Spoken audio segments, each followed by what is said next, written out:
La bara coperta di fiori bianchi, il feretro di Luigi Zanesco, il padre dell'oncoematologia pediatrica scomparso sabato all'età di 87 anni, un grande uomo prima che un grande maestro, scortato a spalla nel cortile antico per l'omaggio dell'Alzabara che l'Università di Padova tributa ai suoi docenti, il passo scandito dalla campana della Torre del Bo.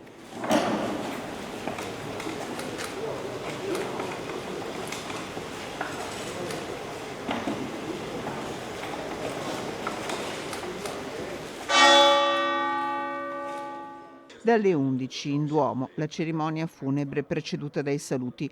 Sull'altare le infermiere dell'oncoematologia pediatrica e una delle due figlie che legge il ricordo di un suo allievo che con lui aveva condiviso il desiderio di curare quei piccoli malati di leucemia destinati negli anni 60 e 70 a morte certa, a cui Luigi Zanesco ha dato una speranza. Caro prof, ho incontrato tanti professori nella mia vita, ma solo lei è stato il prof, con la P maiuscola, perché oltre al titolo accademico aveva quelle qualità di umanità, semplicità, empatia e saggezza che lo rendevano un maestro di vita. A celebrare il funerale il presidente dell'AIL di Padova, Don Marco Eugenio Brusutti, che nell'omelia ha ricordato un uomo di grandi valori. Con lui perdiamo una delle voci più nobili e cristalline della nostra medicina, quella che nasce dal Gesù medico.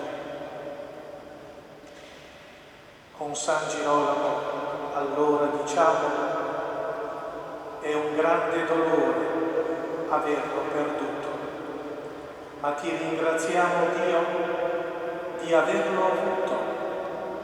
Arrivederci in paradiso, professore. Il professor Zanesco riposerà nel cimitero di Asolo, sua città natale, partendo da Padova per l'ultima volta. Il cielo si è colorato di palloncini bianchi e rossi.